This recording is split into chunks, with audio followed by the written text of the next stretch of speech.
G'day, Steve and Kerri from offthegridnoz.com. Yep, again. Sitting outside, Tuesday night, fire going. Only a mild fire. Well, it's nearly touching the booms, but yeah, it's not too bad.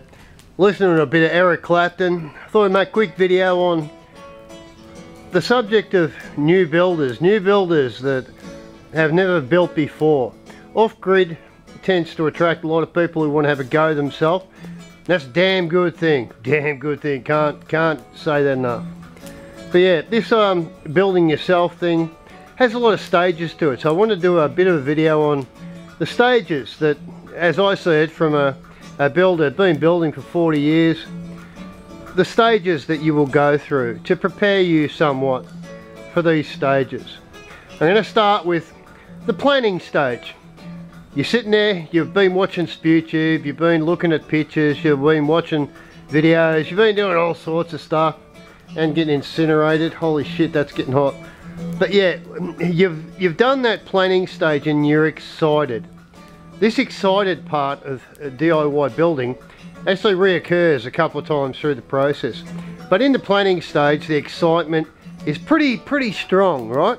And that's a good thing, that's a damn good thing. And then what happens is you decide on what you're going to do. You decide you're going to do your tin shed, you decide you're going to do your container, you decide you're going to do your mud brick. Honky-dory, bloody good. And then that really gets serious because then you've committed to a plan. Now, the first step with most builds is, well, you know, the excitement of the last couple of weeks figuring it all out has been great, or the last year figuring it all out, it's all been great. And what you do is you wind up having to actually start. Now, the start, you mark out on the ground, you know, you do the stuff. You mark your holes, you mark your footings, you do whatever type of build you're going to do. And then you get the shovel and the crowbar out. Well, that stage has two elements to it. The first element requires doing all the hard work, and the second element requires going to the chiropractor afterwards and the psychotherapist to figure out why the hell you decided to do this in the first place. I know, I make it sound joking, but it's not. That's what happens.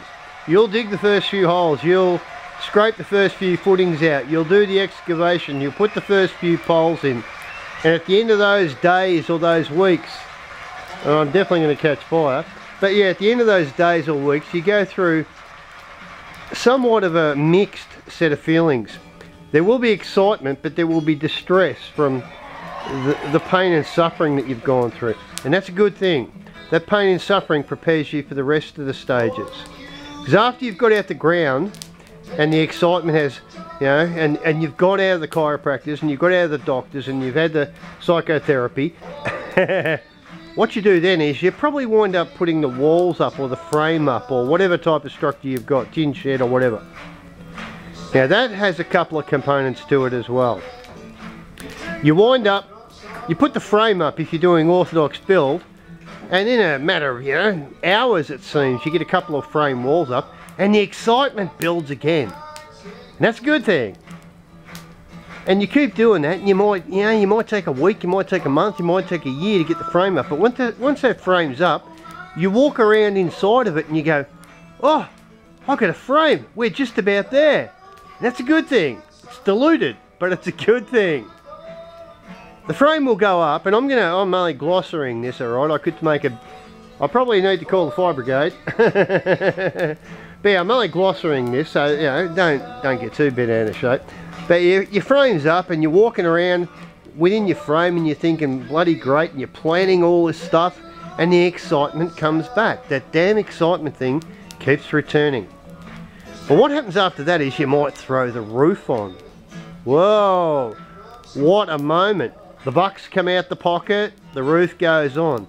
Once you get a roof on, you stand there, and I can tell you right now, you will stand there once that last roof sheet's on, and the bloody enthusiasm and excitement will be pouring out of you. You might be knackered from doing it, but that moment is a damn good moment. It's a great one to wait for, to look forward to. Because then you walk around under your roof, and it might start raining, and a simple thing like raining all of a sudden takes on a new meaning. You're walking around under your roof.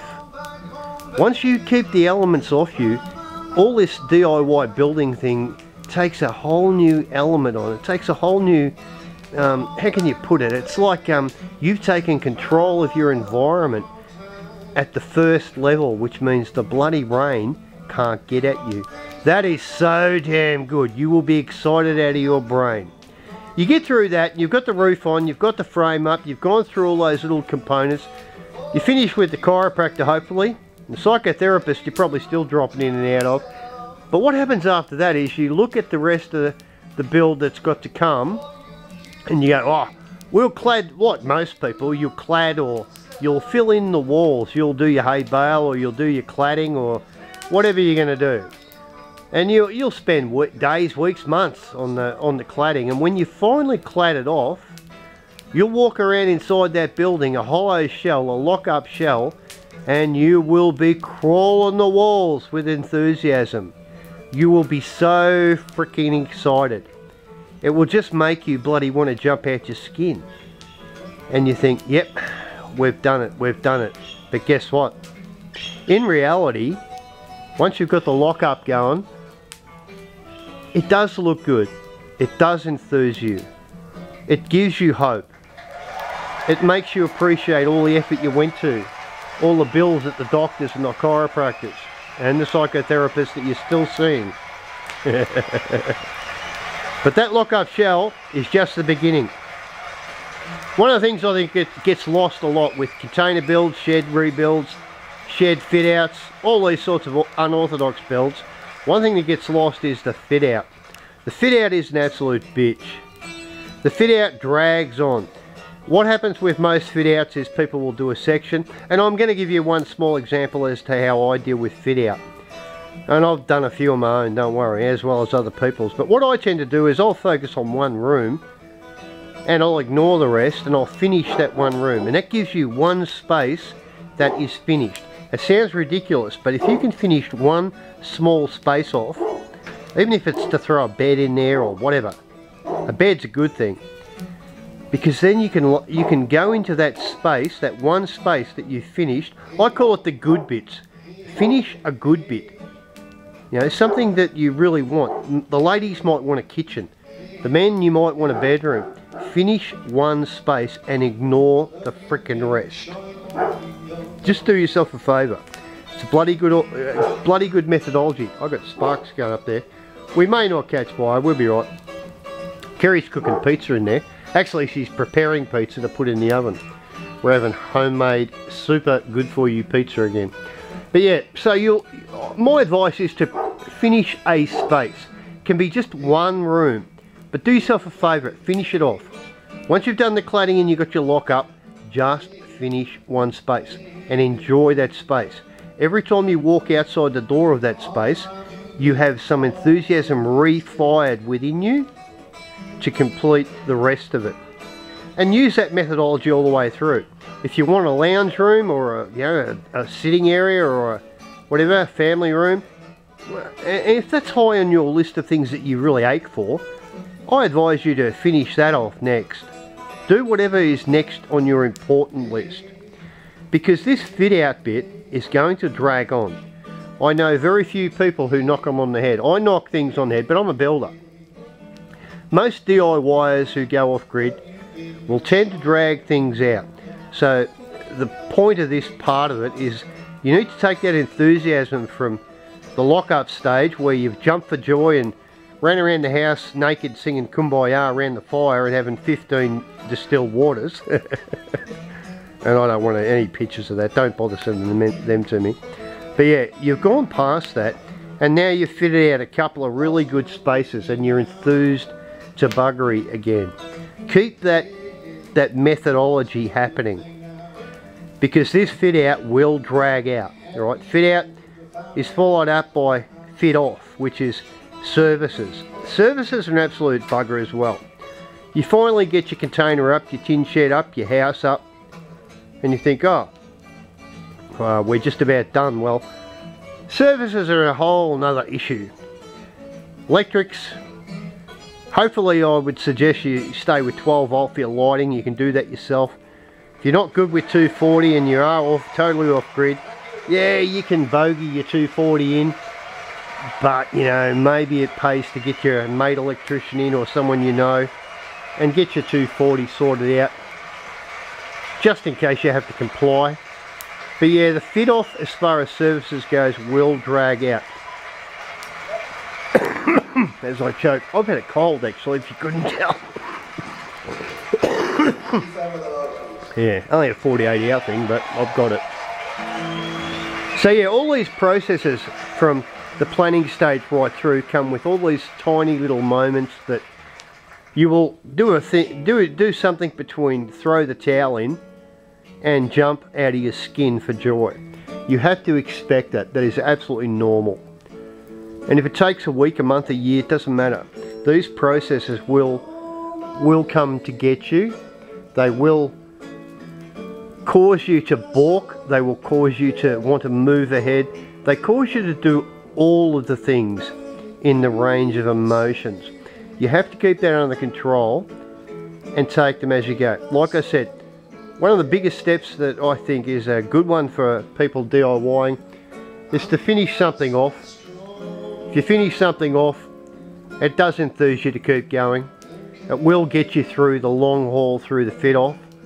And once you get to services, well, that's really the good end of the stick. The services are something that when you first, you know, get that bit of power going or that bit of water out of your tap, you'll be just jumping out of your bloody skin. So that's a good thing. And I've got to stoke the fire up. Look at that. Been doing a stick pickup, you know, just before. We burn all the ground timbers, the sticks. Oh, if I saw you in heaven. Clapton's not bad if you like Clapton. Don't worry, YouTube, I'm only watching it on the TV. It might be live stream from YouTube, but I'm only watching it on the TV. But yeah, all these stages to do with DIY building have emotional periods. They have physically distressing periods. They have ups and downs that you need to get a grip on. You need to think about it deeply so that when you run into them, you know what to expect. So expect the chiropractor visit. Expect to sit in a chair in your frame and be happy as a pig in shit. Expect to sit under your roof and think that the world has just shone on you because you've got a roof over your head. That is an amazing feeling. When you do the cladding and you've got it to lock up, just don't be deluded to think that the job's done. The job isn't done. A lot of people buy lock-up kits. They do all sorts of stuff. They buy a container, and the fit out is actually the fiddliest, longest, drawn out, and sometimes quite often the most expensive part of the whole damn job, depending on what you're fitting out with. So that's it. That's all I wanted to say. It was a quick inspirational cross reality check for DIYers. This off-the-grid building, like all DIY building, owner build, has lots of components. Stop and sit back before you start. You know, sit back and think. Put your deck chair out in the backyard, stare up at the sky, have a cup of tea. Think about all the things that you might have heard from people like me and all the others out there trying to give some advice. Before you start, it will prepare you for it. And I hope you enjoy your journey. I may make another one on this, but I'm going to leave it at that for the second. Kerri's not out here with the pizza yet. Kerri, where's the pizza? Oh, nearly. Nearly. Hey, the fire's going down. You gotta stoke it up. Kerri's been working for the freebies down at the community house today, so she's actually quite worn out from working for nothing. We do a lot of stuff for nothing, but you know, that's just the way it goes. You can only try and help. Anyway. Oh, hang on. I think she's coming. You can listen to Clapton while I'm waiting. Yeah, this DIY building, owner build stuff, seriously guys, I can't emphasise it enough. You need to give it some deep thought. You will go through all these stages from throwing the crowbar or the shovel in the ground right through to sitting there throwing an absolute party under your lock-up roof. All of this will happen, and it will have all these different effects on you. So I just hope you think about it real strong. It's very important. Hope you get your Wi-Fi going or your internet going as well. Damn good enthusiasm can be got from the old internet. So anyway, cheers from me and Kerri. She's been too slack. I'm going to stoke the fire up. Hope you're having a really good Tuesday night, Wednesday night. Actually, it's Tuesday today. I forgot the day. I've been busy. I've nearly finished the library. Haha! Got the tiles down today. Started a few more shelves inside. I've been doing my own shit today. So I hope your life's been good today. I hope your day's been good. I hope your week's been good. Oh, what do we got? Oh, she's finally made it. Whoa. That's the first one. The pizza that won't kill you. No. Say hi, guys. And I didn't forget the cumin this time. Oh, we got cumin. Yes. Yeah. I might make another short video on this pizza, or is it worth it? No. It's the same as the other one, except same as the other cumin. one. Anyway, there's Kerri Ann. She's had a hard day. Yummo pizza. We're going to be eating homemade pizza. It's got green stuff on it. Is this on? It's got green stuff on it. Yes. Yeah. It's got lettuce and bok choy. Lettuce, bok choy. Jalapenos. Jalapenos. Anchovies, bacon, cheese, tomato, garlic. It's got onion and capsicum. But, Kerri Ann. Yes, you didn't turn this on. Is it going to kill us? I doubt it. No, this is pizza that won't kill us. Oh, I keep threatening to make an off-the-grid video channel about off-the-grid eating. But yeah, you know, probably won't do that. Why? Anyway, see you later, bud. We should do that. We should do that. You should do that. Have you shown the cake I Hey, made? I do the building stuff and I do all the other stuff. You should do that. Let's have a look. Guys, a call out for Kerri to do. Look at this cake. Oh, we've got a cake going. How it's going. What is the cake? See that? It's cooking. Yeah, no, well, we this saw morning that. I made juice and with what did it have in it? Got me beat. Beetroot, apple, lemon. That was the juice. I can't remember. Yeah. Yeah, a few different juices. And? Veggies. Apple. And you put in the cake. And the pulp. Yeah, I made it into a cake. And the pulp. I put all the pulp into the cake. Oh, you're probably going to have to put a post up about that. That's too much information, well, really. It's a test fly. A test fly. Yeah. So anyway, so see you, babe. I'm going to shut this down. It's getting too long. See you guys. Right, guys. Remember when you go off-grid and you're going to do DIY, to make sure you get enough sticks to keep the fire going. I'm going to go do that. But I hope your day was good. Like I said, hope it was positive. Hope you're thinking positive. Think about your DIY build. Has all sorts of emotional components in it and physical components. And you need to be able to work through those as well. Without working through it between the ears, what's in your mind, the material won't happen. Cheers from me. I'm out. Subscribe and like, share. We appreciate it. We'll catch you on the next one. Bye, guys.